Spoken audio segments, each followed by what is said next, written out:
الحمد لله وكفى وسلام على عباد الله الذين اصطفى أما بعد أعوذ بالله من الشيطان الرجيم بسم الله الرحمن الرحيم أم كنتم شهداء إذ حضر يعقوب الموت إذ قال لبنيه ما تعبدون من بعدي وقال النبي صلى الله عليه وسلم حق الولد على الوالد ثلاثة أشياء أن يحسن اسمه ويعلمه الكتاب إذا عقل ويزوجه إذا أدرك أو كما قال عليه الصلاة والسلام. محترم بزرگوں اور دینی بھائیوں، میں نے جو آیت کریمہ اور حدیث مبارکہ آپ کے سامنے پڑھی ہے، اس کی روشنی میں کچھ باتیں عرض کرنا چاہتا ہوں. دیکھیے، یوں تو اللہ تبارک و تعالیٰ کی انسانوں کے اوپر ان گنت انعامات ہیں، اتنے انعامات ہیں. اللہ تبارک و تعالیٰ قرآن کریم کے اندر فرماتے ہیں وَإِن تَعُدُّوا نِعْمَةَ اللَّهِ لَا تُحْصُوهَا. اگر اللہ کی نعمت کو گننا چاہو، شمار کرنا چاہو، نہیں شمار کر سکتے، گن نہیں سکتے. اللہ تبارک و تعالیٰ ایک نعمت کو قرآن کے اندر فرمائے نعمت اللہ. یوں تو نہ جانے کتنے سارے انعام ہے بندوں کے اوپر، کتنے سارے انعامات ہیں اللہ تبارک و تعالیٰ کی طرف سے بندوں کے اوپر، اس کا تو احاطہ کر ہی نہیں سکتا، گن ہی نہیں سکتا. ایک نعمت کبھی کہنا شمار کرنا چاہو، اس ایک نعمت کے اندر کتنی ساری چیزیں ہیں، اس کا ہم احاطہ نہیں کر سکتے. تو اللہ تبارک و تعالیٰ کی جہاں بہت ساری نعمتیں ہیں بندوں کے اوپر، وہیں ایک انعام یہ بھی ہے کہ اللہ تبارک و تعالیٰ نے انسان کو اولاد کی نعمتوں سے نوازا. یہ اللہ تبارک و تعالیٰ کی طرف سے ایک انعام ہے بندوں کے اوپر، انعام ہے، ایک نعمت ہے، اور یہ بہت بڑی نعمت ہے. اور اللہ تبارک و تعالیٰ کا ضابطہ ہے، اصول ہے، اگر اللہ تبارک و تعالیٰ جب بندے کو کسی نعمت سے نوازتا ہے اور وہ اس پر شکر ادا کرتا ہے تو اللہ تبارک و تعالیٰ اور اس نعمتوں میں اضافہ فرماتے ہیں. اللہ ہمارے قرآن میں فرماتا ہے لَإِن شَكَرْتُمْ لَأَزِيدَنَّكُمْ وَلَئِن كَفَرْتُمْ إِنَّ عَذَابِي لَشَدِيدٌ. اگر تم اللہ تبارک و تعالیٰ کی نعمتوں پر شکر ادا کرو گے تو اللہ تبارک و تعالیٰ نعمتوں میں اور اضافہ کریں گے، اور اگر ناشکری کرو گے تو اللہ تبارک و تعالیٰ ان نعمتوں کو چھین لیں گے. کیا کر دیں گے؟ وَلَئِن كَفَرْتُمْ إِنَّ عَذَابِي لَشَدِيدٌ. اگر تم ناشکری کرو گے ان نعمتوں پر تو اللہ مالک نعمتیں چھین بھی لیتا ہے کبھی کبھی. تو میں یہ عرض کر رہا تھا، اولاد بھی اللہ تبارک و تعالیٰ کی طرف سے یہ ایک انعام ہے. دیکھو، انسان کتنا ہی بڑا آدمی کیوں نہ ہو جائے، کتنا ہی پیسے کا مالک کیوں نہ بن جائے، کتنی ہی دولتوں کا مالک کیوں نہ بن جائے، لیکن اس کو ایک نہ ایک دن اس دنیا سے جانا ہوتا ہے. اور جب وہ چلا جاتا ہے نا، وہ چاہے کسی ملک کا بادشاہ ہی کیوں نہ ہو، وہ جب چلا جاتا ہے نا دنیا سے، اس کا نام و نشان ختم ہو جاتا ہے. تھوڑے دن تک لوگ اس کو یاد رکھتے ہیں، پھر اس کا نام و نشان بھی ختم ہو جاتا ہے، بھول جاتے ہیں لوگ اس کو. اگر کسی انسان کا نام زندہ رہتا ہے، کسی وجہ سے رہتا ہے، تو وہ اولاد کی وجہ سے ہوتا ہے. اگر اولاد ہے اس کو تو اس اولاد کی وجہ سے وہ آدمی زندہ رہتا ہے، وہ آدمی نام و نشان اس کا یاد رہتا ہے کہ یہ فلاں صاحب کے اولاد ہے، فلاں بادشاہ کا بیٹا ہے یہ. اگر اولاد نہیں ہے تو اس کا نام و نشان ختم ہو جاتا ہے، چاہے وہ کوئی بادشاہی کیوں نہ ہو، کتنا ہی بڑا آدمی کیوں نہ ہو. تو یہ اولاد اللہ تبارک و تعالیٰ کی طرف سے ایک انعام ہے بندوں کے اوپر، ایک انعام ہے. تو ان اولاد کے جو ہے نا کچھ حقوق بھی عائد ہوتے ہیں بندوں کے اوپر. جب اللہ تبارک و تعالیٰ نے اتنا بڑا انعام، جس کے لیے حضرات انبیاء کرام نے بھی اپنے ہاتھ اللہ کے سامنے دراز کیا، اللہ سے مانگا، وہ نعمتیں جن کے بارے میں حضرت زکریا علیہ السلام نے اللہ سے سوال کیا، اللہ مالک مجھے اولاد دے دے، نیک صالح طیب پاکیزہ اولاد عطا فرما دے. نبیوں نے اللہ تبارک و تعالیٰ سے مانگا اولاد کو، تو معلوم ہو رہا ہے اولاد کی بڑی نعمت ہے.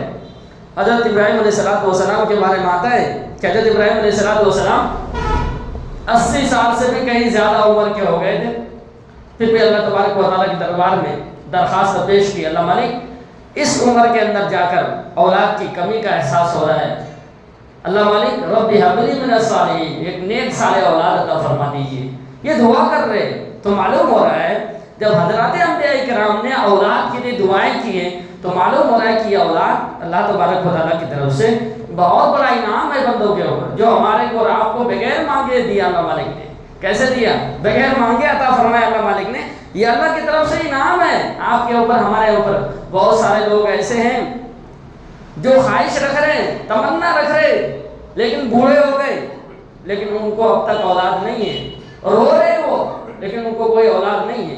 اللہ مالک فرماتا ہے قرآن کے اندر یَهَبُ لِمَن يَشَاءُ إِنَاثًا وَيَهَبُ لِمَن يَشَاءُ الذُّكُورَ وَيَجْعَلُ مَن يَشَاءُ عَقِيمًا، میں جس کو چاہتا ہوں مذکر اولاد دیتا ہوں، مرد بچہ دیتا ہوں، اور جس کو چاہتا ہوں عورت اولاد دیتا ہوں، عورت بچی دیتا ہوں، اور جس کو چاہتا ہوں بانج رکھتا ہوں۔ کیا رکھتا ہوں؟ بانج رکھتا ہوں، اس کو اولاد نہیں ہوتا ہے۔ دنیا کے سارے ڈاکٹر مل جائے، دنیا کے سارے حکومہ مل جائے، سارے مفتی صاحب مولوی صاحب مل جائے اور اس کے لیے دعائیں کرے اور اس کا علاج کرے، اس کو اولاد نہیں ہو سکتا ہے۔ قرآن کہہ رہا ہے، اللہ مالک فرما رہا ہے قرآن کے اندر یَهَبُ لِمَن يَشَاءُ إِنَاثًا وَيَهَبُ لِمَن يَشَاءُ الذُّكُورَ وَيَجْعَلُ مَن يَشَاءُ عَقِيمًا۔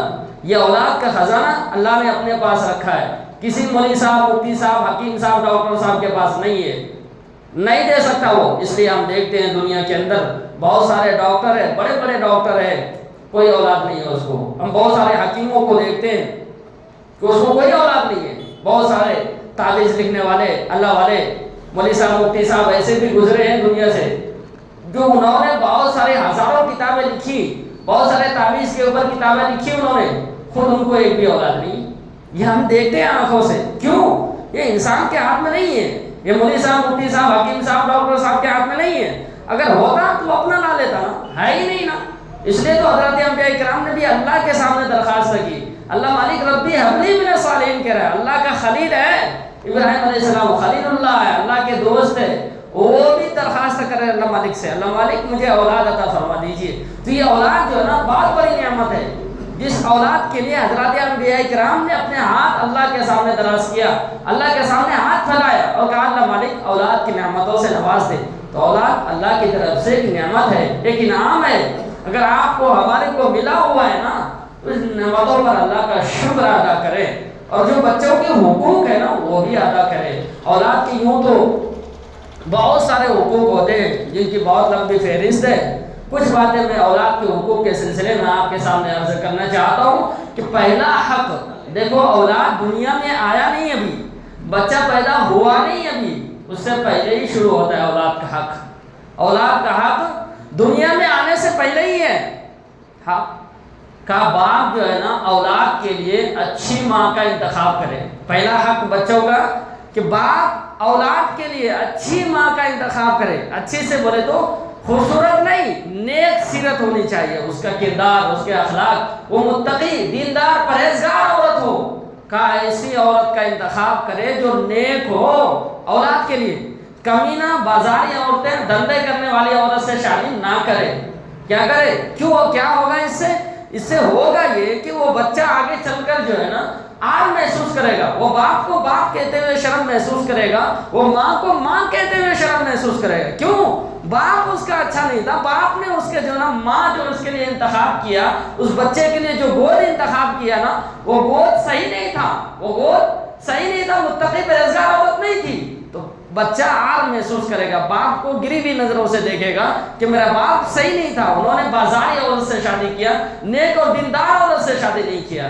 اسی طرح بچوں کا حق یہ بھی ہے کہ باپ جائز طریقے سے اولاد پیدا کرے، ناجائز طریقے سے نہیں، حرام کاری کر کے، بدکاری کر کے، زنا کر کے بچے کو نہ لائے۔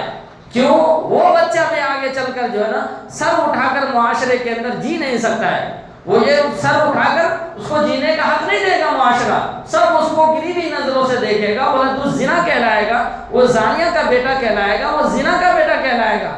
تو وہ بچہ بھی آگے چل کر جو ہے نا باپ کو گری ہوئی نظروں سے دیکھے گا، وہ باپ کو باپ کہنے میں اس کو شرم محسوس ہوگی۔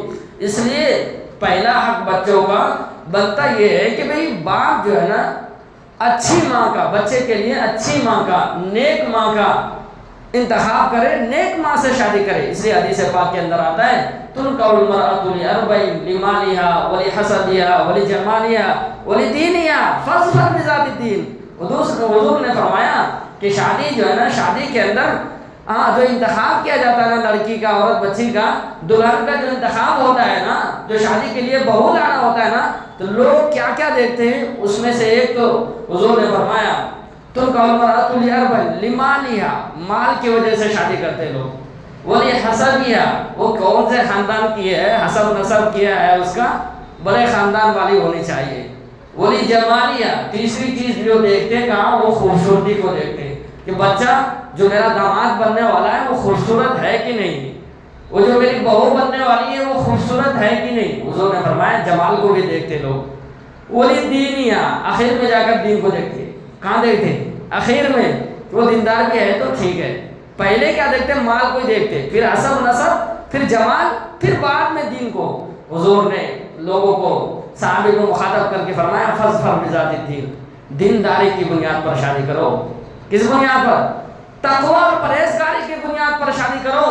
متقی ہے، دیندار ہے، مال ہو یا نہ ہو، خوبصورت ہو یا نہ ہو، یہ خوبصورتی بھی جانے والی چیز ہے، یہ مال بھی جانے والا چیز ہے۔ تھوڑے دن میں مالدار ہے، غریب ہو جائیں گے، ختم ہو جائے گا مال۔ خوبصورتی بھی 5 سال 10 سال 15 سال رہتی، پھر خوبصورتی بھی ختم ہو جاتی ہے۔ نیک ہونی چاہیے، سیرت اچھے ہونے چاہیے، صورت اچھی ہو یا نہ ہو، سیرت اندر کا کردار، اخلاق اس کا کیا اچھا ہونے چاہیے، یہ ہے تو پھر آپ کے گھر کو جنت بنا دے گی۔ اس لیے فرمایا نیک ماں کا انتخاب کرو، بچے کے لیے نیک ماں کا۔ اثر کیا ہوتا ہے؟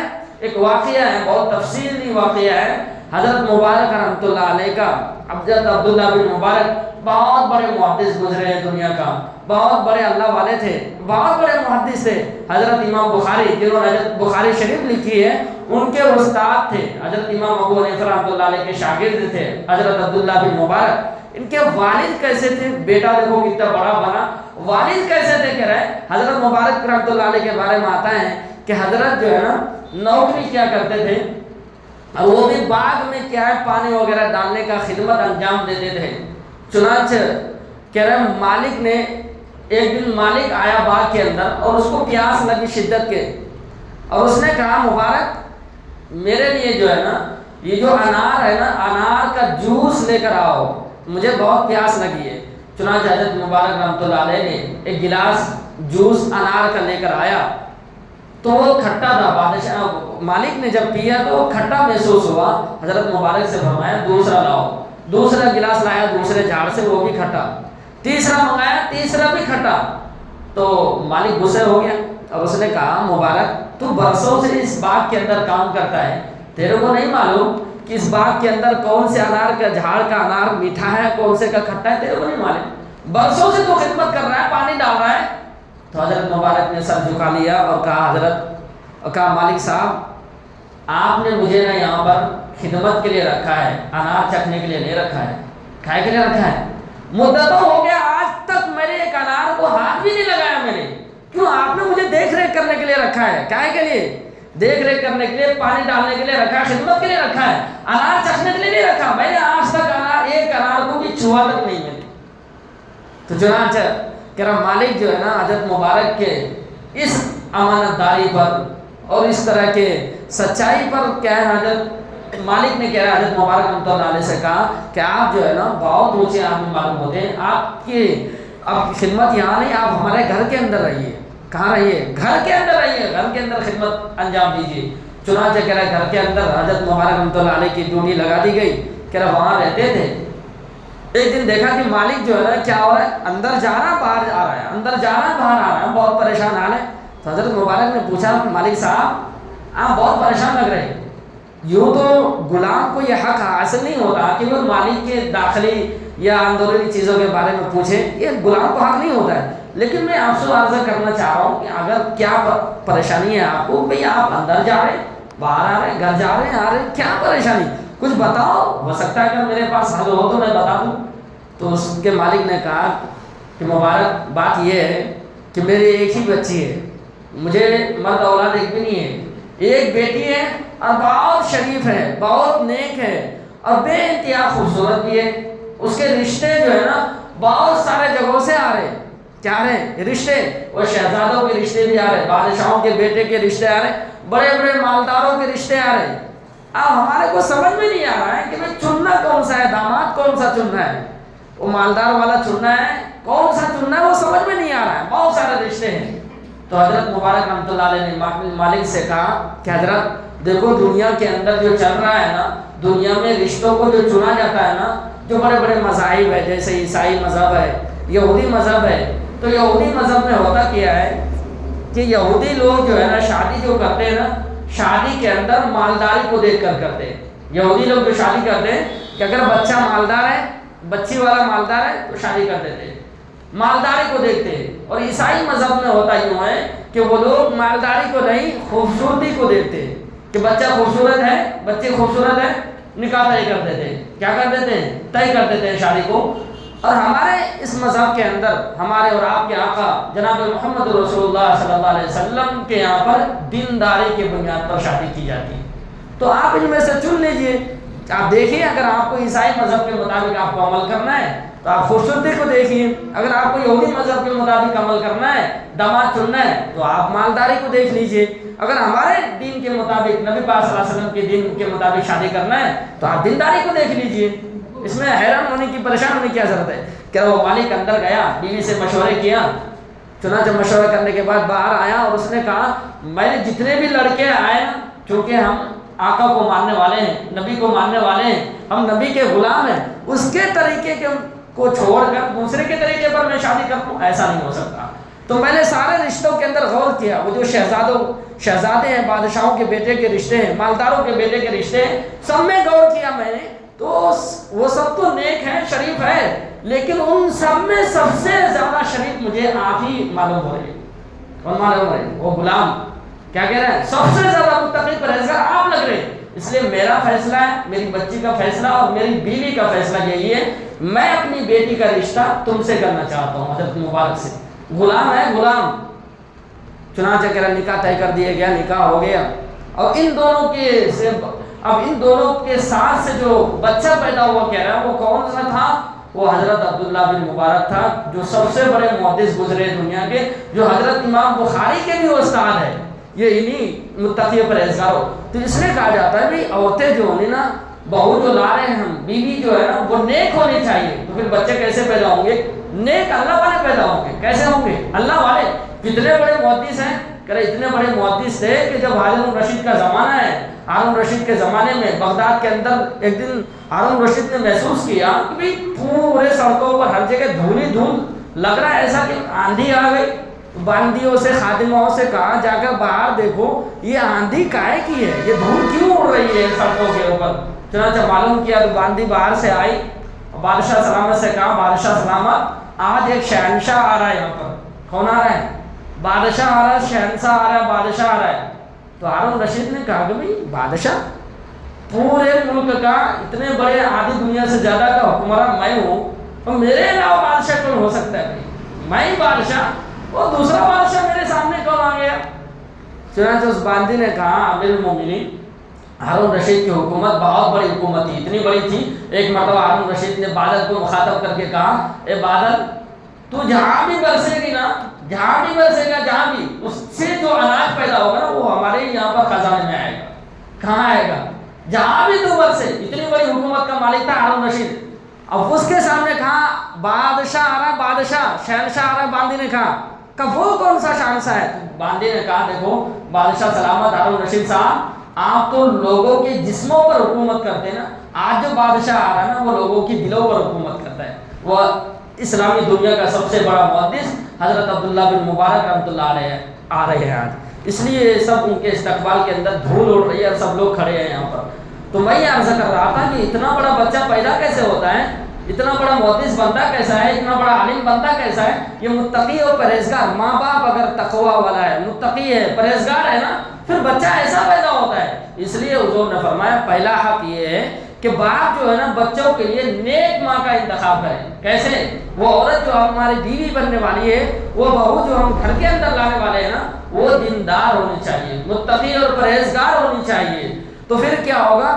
بچہ صرف جو ہے نا صرف یہی نہیں کہ بھئی بچے کا جو ہے نا پیدا ہونے کے بعد ان کے خوراک وغیرہ کا انتظام کر لیا جائے. بچے دیکھو ماں کا اثر ماں کے جب پیٹ کے اندر رہتا ہے نا جب سے ہی محسوس کرنے لگتا ہے اس کے اخلاق اس کے کردار وہ خون کی شکل میں جو چوستا ہے پیتا ہے نا وہ صرف کیا ہے خون ہی نہیں بلکہ ماں کا اخلاق کردار بھی پیتا ہے. وہ جس طرح کی ماں ہوگی نا اس لیے ہم سنتے نا قصہ واقعہ سنتے ہیں بہت سارے بچے ایسے بھی پیدا ہوئے وہ بچپن سے ہی 15 پارے اس کو جب پیدا ہوا نا جب بھی اس کو 15 پارے یاد تھے. اس کو کیسے تھا کہ ماں قرآن پڑھتی تھی حمل کے زمانے میں وہ قرآن اس بچے کو یاد ہو گیا. تو یہ سب چیزیں محسوس کرتا ہے بچہ اس لیے کہا نیک ہونی چاہیے. ماں کیسی ہونی چاہیے نیک اور دیندار ہونی چاہیے. حدیث کے اندر ایک روایت کے اندر ایک واقعہ نقل کیا ہے حضرت امیر المؤمنین حضرت عمر کے زمانے کا واقعہ ہے کہ امیر المؤمنین کے پاس ایک باپ اپنے بیٹے کو پکڑ کر لایا اور کہا حضرت امیر المؤمنین یہ بیٹا میرا جو ہے نا میرا بات مانتا نہیں ہے میری خدمت کرتا نہیں ہے میرا بات نہیں مان رہا ہے. تو حضرت عمر رضی اللہ عنہ نے دونوں کا مقدمہ سنا کیس لے کر آیا بیٹے کا. تو حضرت نے بیٹے سے کہا بھائی کیوں نہیں سنتا بھائی باپ کی بات مانا کرو سنا کرو کیوں نہیں سنتا ہے. تو بیٹے نے کہا امیر المومنین بادشاہ سلامت کیا باپ کا بھی اولاد کا بھی باپ کے اوپر کچھ حق ہے یا نہیں ہے. تو حضرت امیر المومنین حضرت عمر رضی اللہ عنہ نے کہا ہاں ہے. کہا کیا ہو ہمارے باپ کو بتا دو تھوڑا کیا کرو تھوڑا تفصیل بتائیے کیا حق ہے. تو حضرت امیر المومنین حضرت عمر نے کہا کہ پہلا حق یہ ہے کہ اچھی ماں کا انتخاب کرے. باپ کیا کرے نیک اور سیرت بیوی لائے گھر کے اندر شادی کرے متقی پرہیزگار عورت سے. یہ پہلا حق ہے. کا دوسرا حق کیا ہے کا دوسرا حق یہ ہے کہ بچے کا نام اچھا سا رکھے. کا تیسرا حق کیا ہے کا تیسرا حق یہ ہے کہ بچہ جب پیدا ہو جائے اس کو دین کی تعلیم دلایا جائے ان کو باپ سمجھایا جائے باپ کون ہوتا ہے اس کو ماں بتایا جائے ماں نے کتنی تکلیفیں اٹھائی تمہارے لیے. کا یہ حق ہے یہ باپ کا ماں کا حق ہے بچوں کے اوپر. تو اس بچے نے کہا میرے باپ نے ایک بھی حق میرا ادا نہیں کیا ہے. پہلا یہ ہے کہ بھئی میرے باپ نے جو شادی کی ہے نا وہ ایک بازاری عورت سے شادی کیا دھندے کرنے والی عورت سے شادی کیا پہلا حق بھی ادا نہیں کیا. دوسرا جب میں پیدا ہوا میرا نام جوال رکھا کا جوال کے معنی آتا ہے وہ پخانے کا کیڑا گو کا کیڑا عربی کے اندر جوال اس کو بولتے ہیں. کا یہ نام رکھا میرا. کا تیسرا حق بھی ادا نہیں کیا. میں جب پیدا ہو گیا بڑا ہو گیا تھوڑا مجھے کیا ہے اونٹ چرانے کے لیے بھیج دیا. اب مجھے تعلیم وغیرہ کچھ بھی نہیں دیا. اب میں وہاں دیکھتا ہوں جو جھگڑا کرتا ہے نا اونٹ اور اونٹنی یا یہ دو اونٹیں لڑنے لگتا ہے آپس میں ڈنڈے مارتا ہوں آپس میں بھاگ جاتا ہے وہ ادھر ادھر. یہ دونوں بھی لڑائی کر رہے گھر میں نے بھی ڈنڈے مارا. کیا میں نے وہی تعلیم حاصل کی وہی سیکھا. میں نے یہاں بھی لڑائی کر رہے تھے ماں باپ میں نے مارا. تو میں نے کیا غلطی کی غلطی میری نہیں ہے. تو میں یہ عرض کر رہا تھا بچوں کے کچھ حقوق ہیں ہمارے اوپر اس حقوق کو ہمیں اور آپ کو ادا کرنا ہے. پہلا حق بتایا نیک ماں کا انتخاب کرے. دوسرا حق بتایا کہ بھئی نام بچے کا جو ہے نا نام اچھا سا رکھا کرے. ناموں کا اثر بھی بچے کے ذہن و دماغ پر ہوتا ہے. ناموں کا اثر ہوتا ہے. ناموں کا اچھے نام رکھیں گے اچھے اثرات مرتب ہوں گے بچوں کے اوپر. برے نام رکھیں گے برے اثرات مرتب ہوں گے. وہ گری ہوئی نظروں سے آپ کو دیکھے گا. اس لیے حدیث پاک کے اندر آتا ہے سب سے اچھا نام عبداللہ ہے عبد الرحمن ہے. ایسے نام رکھا جائے بچوں کا چاہے وہ کتنا ہی ہو گاؤں میں. ہمارے یہاں پر ہوتا کیا ہے ہم لوگ جو ہے نا نام ایسا چنتے ہیں کہ وہ پورے گاؤں میں پورے محلے پورے منڈل میں ویسا نام نہ ہو. ویسا نام بچے کا رکھنے کی کوشش کرتے ہیں انوکھا ایک دم. وہ قرآن سے بعض لوگ نام نکلواتا ہے. بعض لوگ کسی پنڈتوں کے پاس جا کر ستاروں کو دیکھ کر سورج کو دیکھ کر ایسا نام رکھو آج منگل کا دن ہے اس منگل کے دن کے حساب سے نام رکھو. اس طرح کے نام ہمارے یہاں پر چنا جاتا ہے. نام رکھ لیتے ہیں بعد میں پھر مولوی صاحب سے معلوم کرتے ہیں مولوی صاحب تھوڑے اس کا میننگ اور مطلب بتا دیجئے کیا ہے. بعد میں بھائی پہلے معلوم کیا جائے کیا کیا جائے اچھا سا نام رکھو اس کے معنی اچھے ہونے چاہیے. وہ چاہے ہزاروں نام ہو. آپ حضور کے زمانے کو دیکھ لینا وہ دیکھو حضرت عبداللہ بھی حضرت عمر کے بیٹے حضرت عمر بھی اپنے بیٹے کا نام عبداللہ. حضرت عباس بھی اپنے بیٹے کا نام عباس. حضرت عباس بھی اپنے بیٹے کا نام عبداللہ. حضرت زبیر بھی اپنے بیٹے کا نام عبداللہ. سب کا نام آتا ہے حدیث کے اندر عبداللہ بن عباس عبداللہ بن زبیر عبداللہ بن عمر. سب ایک ہی زمانے کے ہیں. سب اپنے بیٹے کا نام عبداللہ رکھ رہے تھے. حضور کے باپ کا نام ہے. ایک ہی زمانہ میں ایک ہی جگہ ہے سب. تو ایسا نہیں ہے کہ بھئی ایک باپ اپنے بیٹے کا نام رکھ لیا تو ہم نہیں رکھ سکتے وہ نام. اچھا ہے رکھو.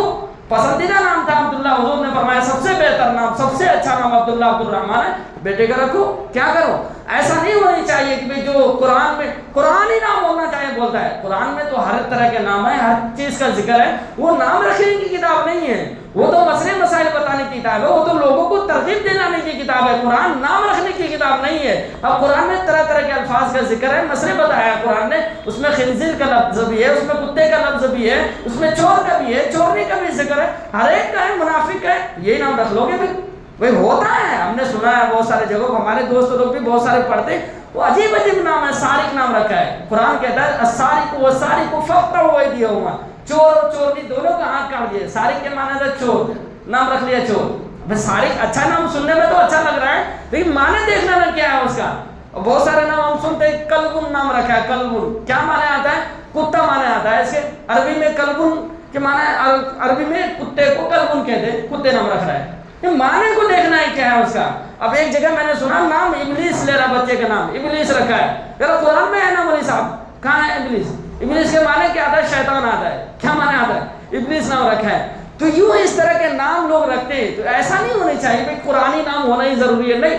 جو صحابہ ہیں, صحابیات ہیں, اللہ والے بزرگ ہیں, بزرگوں کے جو نام ہے نا وہ نام رکھنی چاہیے. ہمارے یہاں پر ہوتا ہے ضابطہ, یہی لوگ دیکھتے ہیں کس دن پیدا ہوا, جمعرات کے دن پیدا ہوا, جمعراتی نام رکھ دیا. منگل کے دن پیدا ہوا, منگلا نام رکھ دیا. تھوڑا کالا ہے تو اس کا نام کالو رکھ دیا. یہ کوئی لال ہے, گورا ہے تو اس کا نام لالو رکھ دیا. تو اس طرح کے ناموں سے کیا ہوتا ہے, بچے کو شرم محسوس ہوگی. کیا ہوگی؟ میں تو بہت سارے بچوں کا نام بدل دیتا ہوں. ایک جگہ میں وہاں پڑھا رہا تھا, وہاں پہ لالو نام بچے کا رکھا ہے. بھائی ماں باپ کو کیا پوچھنا, نہیں معلوم ہے تو بھائی پوچھ لینا. بڑے لوگ جو ہے خاندان کے اندر جو بڑے ہیں, گاؤں کے اندر جو بڑے ہیں, جو عالم ہیں, جو جاننے والے ہیں, ان سے معلوم کر کے نام رکھے. تو حدیث کے اندر آتا ہے دوسرا حق یہ ہے کہ بچوں کا اچھا نام رکھے. کیا ہو؟ اچھا نام رکھے. سب سے اچھا نام کیا ہے؟ عبداللہ, عبد الرحمن. حضور نے فرمایا کہ یہ نام بچوں کا رکھے. صحابہ کا نام رکھے, عمر رکھے, ابو بکر رکھے, علی رکھے. کتنے اچھے اچھے نام ہیں, حسن ہے, حسین ہے, یہ نام رکھے بچوں کا. عورتوں کا نام, بچیوں کا نام ایسا رکھے جیسے عائشہ ہے, فاطمہ, یہ نام رکھے بچیوں کا. کیا رکھے؟ جو صحابیات کے نام ہے وہاں معنی نہیں دیکھنا ہے, وہاں ذات کو دیکھنا ہے. کتنے بڑے ذات تھے وہ, حضرت عمر کتنے بڑے تھے, وہ اخلاق پیدا ہوگا اس کے اندر بھی, وہ ناموں کے اثرات پیدا ہوں گے. تو حضور نے فرمایا دوسرا حق یہ ہے کہ بچوں کا نام اچھا سا رکھا ہے.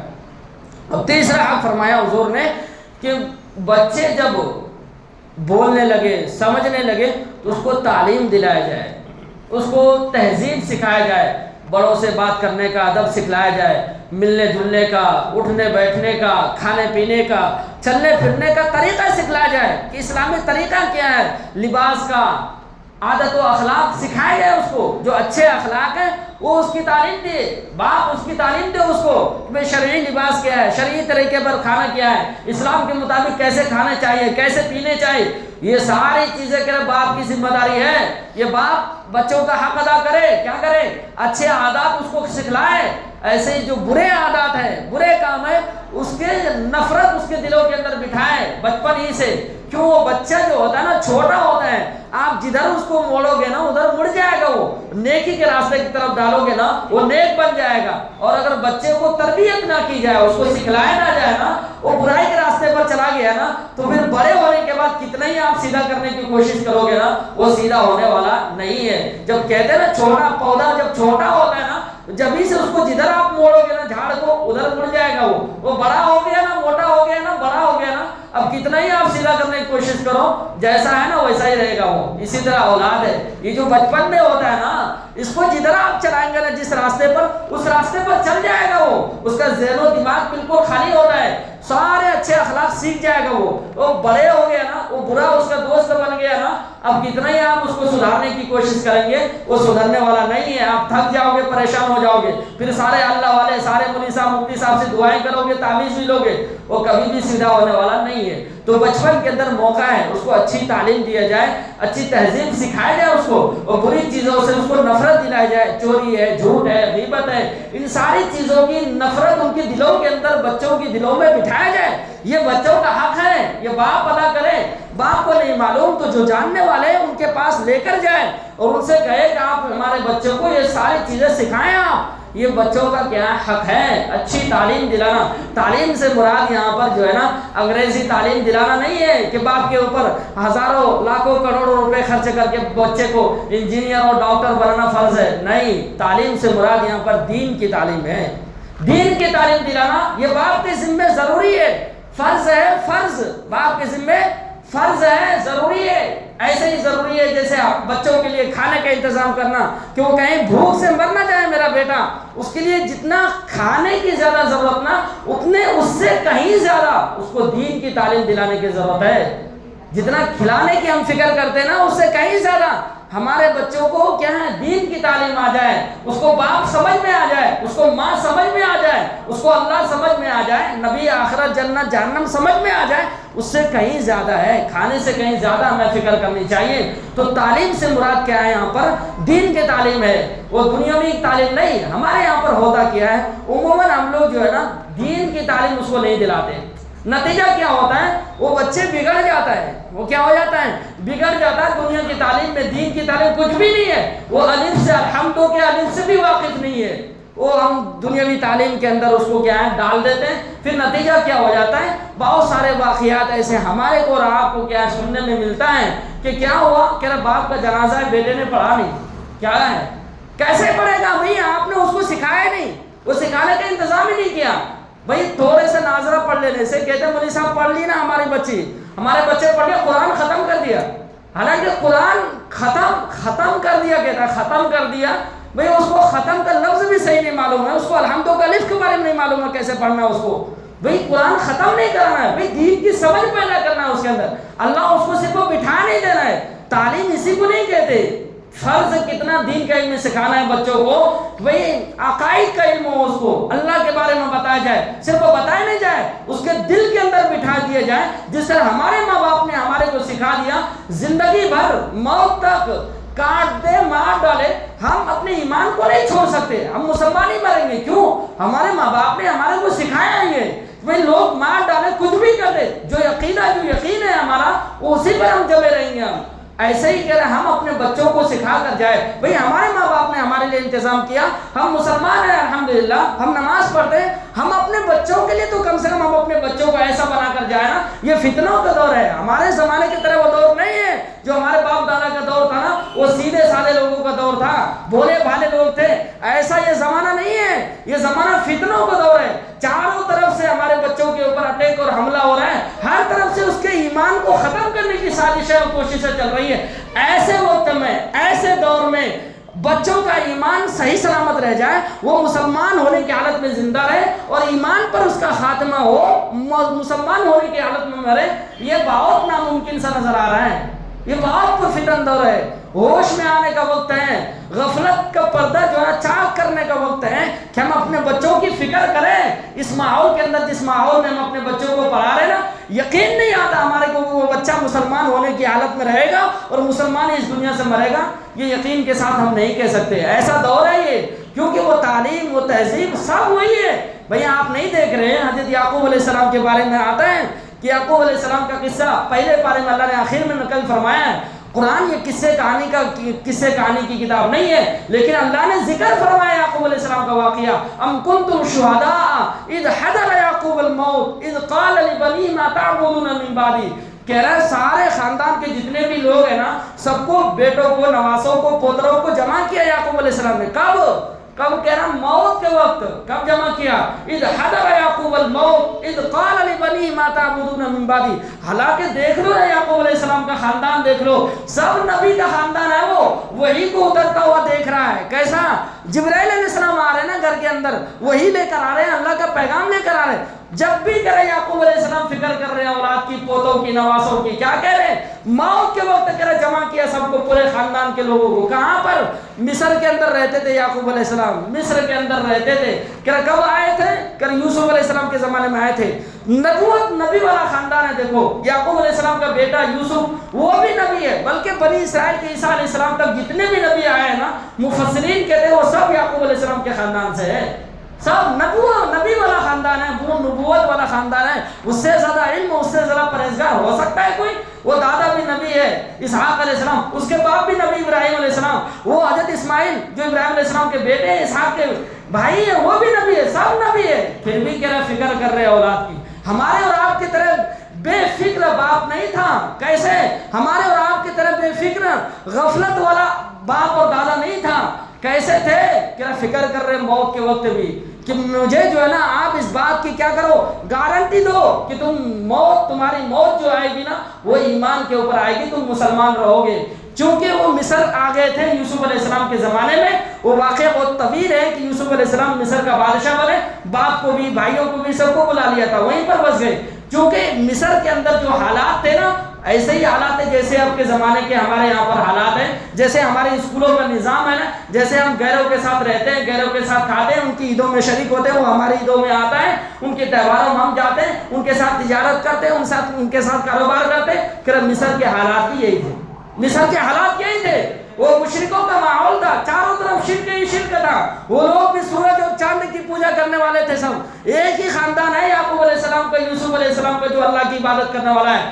تو یعقوب علیہ السلام کو دادا کو ڈر محسوس ہو رہا ہے کہ میرا پوترا، میرا نواسا، میرا بیٹا کہیں ایسا نہ ہو کہ رات دن اس کے ساتھ اٹھتا بیٹھتا ہے، اس کے ساتھ کھاتا ہے، اس کے ساتھ تجارت کرتا ہے، اس کے ساتھ اس کے ماحول میں رہتا ہے، کہیں ایسا نہ ہو کہ وہ کیا ہے ایمان سے پھر جائے۔ موت کے وقت فکر کر رہے یعقوب علیہ السلام، کیا کہہ رہے، کس کی عبادت کرو گے میرے مرنے کے بعد، کس کی پوجا کرو گے، کس حالت میں زندگی گزارو؟ کہہ رہے یعقوب علیہ السلام اذ حضر یعقوب الموت اذ قال لبنی ما تعبدون من بعدی، میرے مرنے کے بعد تم کس کی عبادت کرو گے؟ تم سب سے پوچھ رہے، سب نے یہی کہا آپ کے خدا کی عبادت کروں گا۔ آپ سے پہلے جو ہمارے دادا تھے حضرت اسحاق علیہ السلام، اس کی معبود، وہ جس کی عبادت کرتے تھے، اس سے پہلے جو حضرت ابراہیم علیہ السلام تھے، وہ جس کی پوجا کرتے تھے، وہ جس کی عبادت کرتے تھے، اسی کے دین پر قائم رہوں گا۔ یہ بچوں نے ضمانت دی یعقوب علیہ السلام کو۔ ہمیں اور آپ کو اس سے کہیں زیادہ کیا ہے اولاد کے بارے میں فکر کرنے کی ضرورت ہے کہ بھئی ہم اپنے اولاد کو نگرانی میں رکھیں، ان سے پوچھیں، ان کو تعلیم دلائیں، اچھی تعلیم دلائے۔ تھوڑے بہت ناظرہ پڑھا لینے سے، قرآن دیکھ کر پڑھنا سیکھ گیا، ہمارے بچے کا قرآن ختم ہو گیا، یہ تعلیم کافی نہیں ہے۔ ان کو عقائد کا علم ہونا، ان کو اللہ کے بارے میں پہچان کرا دینا، اس کے دل کے اندر اللہ بٹھا دینا، نبی کی پہچان، نبی کی محبت، اہل بیت کی محبت، صحابہ کرام کی محبت، ان کو جنت جہنم دوزخ، یہ ساری چیزیں ان کے دلوں کے اندر بٹھا دینا ہے۔ ایسے مسائل کا علم ہونا ہمارے بچوں کو، بڑے ہو جاتے، بالغ ہو جاتے، ان کو نماز کا طریقہ تک نہیں معلوم ہوتا ہے، ہاتھ اٹھانا کیسا ہے، نماز کے اندر ضروریات کتنی ہیں وہ تک نہیں معلوم ہوتا، بڑے ہو گئے ہیں، کیا ہو گئے، یہاں تک کہ طہارت کا طریقہ تک نہیں معلوم ہے اس کو۔ تو یہ طہارت کے مسائل ہو، نماز کے مسائل ہے، روزے کے مسائل ہے، زکوٰۃ کے مسائل ہے، حج کے مسائل ہے، بھئی وہ مسلمان ہے، یہ جو بنیادی چیزیں ہیں یہ ساری چیزیں ان کو معلوم ہونا بچوں کو۔ ایسے ہی حقوق کا علم ہونا، باپ کا حق کیا ہے، ماں کا حق کیا ہے، بیوی ہوگی آگے چل کر شادی ہوگا اس بچے کا، وہ بیوی کا حق کیا ہے، بچے ہوں گے اس بچے کا حق کیا ہوگا، پڑوسی کا حق کیا ہوگا، مسلمانوں کا حق کیا ہوگا، غیر ہمارے ساتھ رہتے ہیں ان کے حقوق کیا ہے، یہ ساری چیزوں کا علم اس کو ہونا، یہ بچے کو دلانا یہ آپ کی ذمہ داری ہے، یہ باپ کی ذمہ داری ہے، باپ دلائے، باپ کو نہیں معلوم تو جو دلانے والے ہیں، جو جاننے والے ہیں وہ اس کے پاس لے کر جائے کہ ہمارے بچوں کو یہ ساری چیزیں سکھائے۔ صرف ناظرہ پڑھا لینے سے، تھوڑے بہت قرآن کریم پڑھا لینے سے کام نہیں چلے گا، دین کے اتنے سارے علم سکھانا یہ آپ کی ذمہ داری ہے۔ نہیں سکھاتے کل قیامت کے دن پکڑے جائیں گے۔ قرآن کہہ رہے ہیں ربنا اتہم ضعفین من العذاب، کل قیامت کا دن ہوگا، اللہ کا دربار ہوگا، آپ کو یہ بچے جہنم میں لے کر جائیں گے۔ کہہ رہے یہ گریبان پکڑ لے گا، یہ بیٹا آپ کا، یہ بچیاں آپ کی گریبان پکڑ لے گی اور کہیں گی یہ میرا دادا ہے، یہ میرا باپ ہے، یہ میرا بھائی ہے، انہوں نے مجھے ضروریات دین کا علم نہیں سکھایا، مجھے نہیں معلوم تھا اللہ کیا ہوتا ہے، مجھے نہیں معلوم تھا جنت کیا ہے، مجھے نہیں معلوم تھا جہنم کیا ہے، مجھے نہیں معلوم تھا نماز کیسے پڑھنا ہے، مجھے نہیں معلوم تھا پاکی اور ناپاکی کے مسائل کیا ہوتے ہیں، مجھے نہیں معلوم تھا باپ ہوتا کیا ہے، ماں ہوتی کیا ہے، بیوی ہوتی کیا ہے، مجھے معلوم ہی نہیں تھا، میں کیسے اس کا حق ادا کرتا۔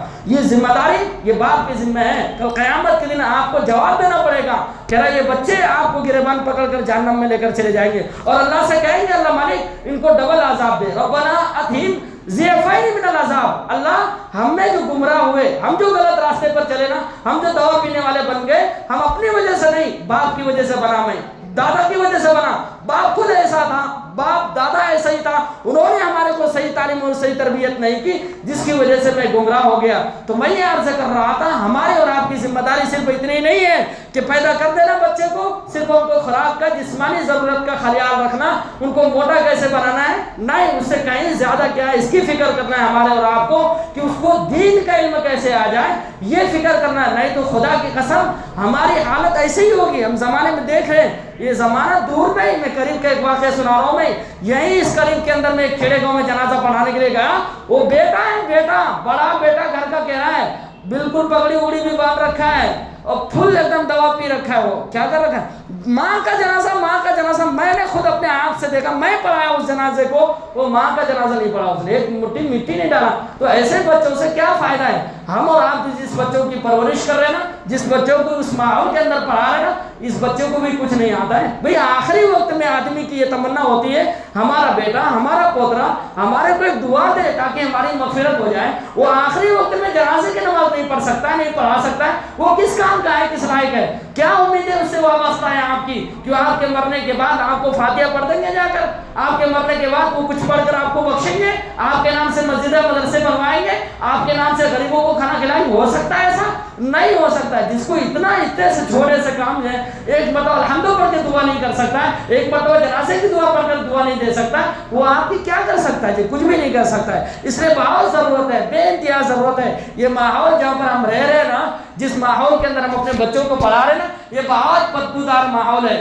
صبح صبح کم سے کم میں تو یہی عرض کرتا ہوں بڑے لوگوں سے, کم سے کم ایک اسکول ایسا بھی تو ہونا بھائی اس منڈل کے اندر جہاں پر صبح صبح یہ جو چھوٹے چھوٹے ننھے بچے ہوتے ہیں نا, بہت معصوم بھولے بھالے بچے ہوتے ہیں, ان کی زبان سے کم کم وہ جو ترانے کہا جاتا ہے نا, وہ جو گیت گوایا جاتا ہے نا, جو عیسائی اسکول ہے, جو غیروں کے اسکول ہے, وہاں پر صبح صبح وہ غیروں کے نہ جانے کیسے کیسے الفاظ ادا کرتا ہے.